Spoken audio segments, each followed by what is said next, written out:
Delusions are beliefs about the world that are held persistently, even though they are not grounded in reality. They do not have evidence to support them, and they can be the result of a bunch of different conditions. Schizophrenia, dementia, brain trauma, and they can manifest in a huge range of different ways. These are 5 particularly unusual examples of delusions that have been identified in the medical literature. In France in the early 20s, there was a woman that had 5 children. She lost 4 of those 5 children. 2 daughters, a set of twin boys. She had 1 daughter left. Now at this point, she became obsessed with the idea that that remaining daughter had been kidnapped and then replaced by an identical double. That double had been replaced, and that double had been replaced. She reported over the course of 4 years that her daughter and then her daughter's subsequent doubles had been replaced over 2,000 times. So she had seen 2,000 clones go in and out of her home. She also reported that her husband had been murdered and replaced by a double. She went to the police station, but she couldn't get justice because the entire police station had been replaced multiple times as well. She ended up seeing a psychiatrist named Joseph Capgras, and he wrote her case study up, and it became a hugely famous example of a delusion that we now call Capgras Syndrome. This is a condition that has been identified several times since then. It's still pretty rare, and we don't fully understand what's causing it, but there are some interesting theories out there. One that I personally like a lot has to do with 2 brain regions. So one is called the fusiform face area. It's kind of over here in your temporal lobe. The other one's called the amygdala. When you look at somebody that you know and love, have some kind of emotional attachment to, 2 things are going on. The fusiform face area recognizes the collection of facial features that codes for that person's face. That's where you get that aha recognition feeling of seeing someone that you've seen before. The emotional attachment that comes when you see that person's face probably is largely centered in the amygdala. So the amygdala, a little deeper in your brain, and the fusiform face area are comparing notes on this person that you're seeing. In patients with Capgras syndrome, what might be happening is that communication is breaking down. So you're recognizing the person visually, but you're not getting that emotional feeling or that emotional attachment that you're used to getting when you see your husband or wife or daughter or son. Your brain is forced to explain that feeling, and for these people, the explanation is they look like the person I love, they sound like the person I love, but I don't feel that love when I see them, so intuitively, it must not be that person. It must be a perfect physical, behavioral replica, not the original person that I know and I have an emotional attachment to. That's where these ideas of loved ones being replaced likely come from. Cotard's delusion can manifest in a few different ways. Usually the common theme is that their body is empty, their organs have disappeared, their brain is gone, physically, actually gone. Their skull is hollow, their chest cavity is hollow, their blood has disappeared, and they either don't exist or they are dead, or interestingly, about half of them believe they are immortal. They interpret this in different ways. There was one particular case study that described a man that believed he was dead. He could smell his flesh decomposing and was becoming very stressed out that he had not been buried yet. How you doing? Not great, actually. I'm dead. Bummer. How long? 4 years next month.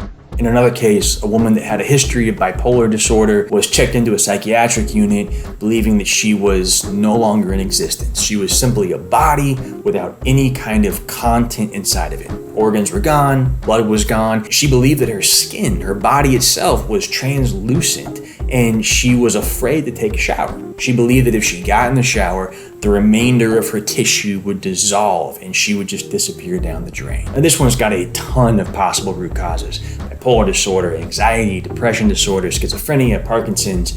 It's shown up in a couple of people that had motorcycle accidents. It's all across the board. We know that in brain scans, there is unusual activity in the parietal and temporal lobes, which are very similar to the areas we see in Capgras patients. So the idea is where in Capgras patients, they go, hey, I'm not feeling an emotional response to this person, and therefore it must not be my husband. They assign an external explanation to that feeling. In Cotard's patients, they may be getting the same feeling, but assigning an internal explanation. So they look like my husband, but they don't feel like my husband, therefore I must be dead. It's a big logical jump, but that's one of the theories about what might be occurring in people who experience this delusion. Turabosis is very rare. It's probably a version of somatic delusional disorder, where people have symptoms of an illness without actually having the underlying illness. Hypochondria is in this category, for example. In this case, researchers described a 63-year-old woman from Saudi Arabia. Now, at one point, several years back, she had been caught in a sandstorm, but even after the sandstorm subsided, she still felt like she was in a sandstorm. She became obsessed with washing and cleansing her body from all this sand. She took multiple showers a day. At one point, she shaved part of her head. Once her hair grew back, she spent hours trying to pluck the sand out of each strand one by one. She reported breathing problems. She was coughing all the time. She felt sand pouring down her throat into her lungs. Eventually, her family took her to a psychiatrist. Brain scans were normal. Blood tests were normal. She had some issues with anxiety and depression, and they thought, best guess, this may be stemming from that. They treated her with tricyclic antidepressants and risperidone for the hallucinations, and it actually seemed to help. She wasn't completely recovered by the time they published her case, but she had made massive progress over the months and was no longer struggling with symptoms in the same way. This is something that typically occurs in younger women. It does occur in men, it's less likely to occur in men, and it revolves around the idea that someone in their life is madly in love with them. When in reality, it's a person they've typically had little to no contact with, and in some cases, it is a person who is dead or imaginary. For example, in the late 90s, there was a case of a 29-year-old male who believed that he had a girlfriend.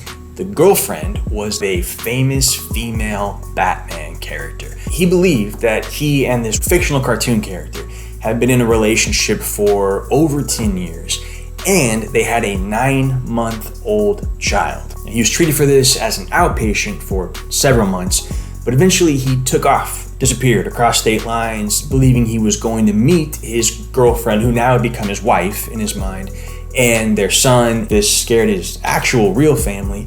They admitted him to a hospital where they applied more intensive treatment. Unfortunately, by the time this paper was published, he hadn't made a ton of progress, and his family ultimately admitted him to a specialized residential service.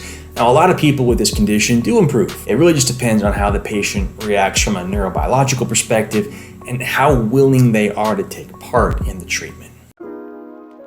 This is the broad belief that you have been turned into or are in the process of turning into some kind of animal. Probably the most famous example of this is the belief that you're turning into a wolf, which is why this is sometimes called like the werewolf delusion, but it can be a range of other animals too. It includes clinical boanthropy, the belief that you're turning into a cow, galeanthropy, the belief that you're turning into a cat, and there are some rare cases of people who believe they were turning into birds, a bee, a frog, gerbil, a goose, horse, rhinoceros, snake, wild boar, buffalo. Massive range of ways this can manifest. The cause is very much unknown, but there was one study that looked at 2 patients that were suffering from this, and they showed abnormal activity in their parietal lobe. And this is a location of something called our somatosensory cortex, which is responsible for any kind of feeling or sense of our body that we experience consciously. If you feel something touching your hand, you're not actually feeling the direct sensation. What's actually happening is that interaction with the environment is causing an electrical signal to travel up your arm, up your spine, into your brain, to the somatosensory cortex, at which point the part of that brain that corresponds to your hand lights up and you feel pressure on your palm. We can go into people who are experiencing brain surgery and directly stimulate the part of the brain that codes for your knee or your hand or your face or your back.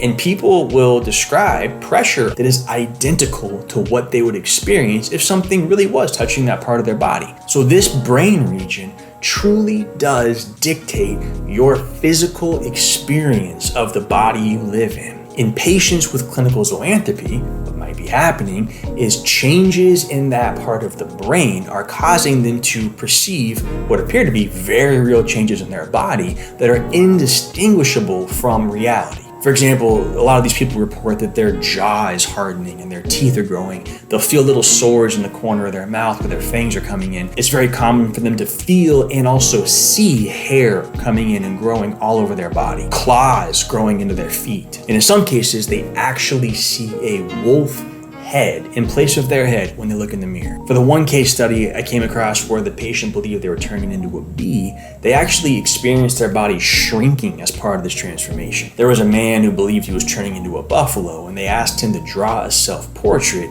and this is what he drew. This is actually what he physically, consciously perceives when he looks at his body with his own eyes. A lot of patients respond very well to antipsychotics or therapy or antidepressants. It really depends on the unique characteristics of that person. So that is just a small sampling of the different types of delusions that are out there in the medical literature.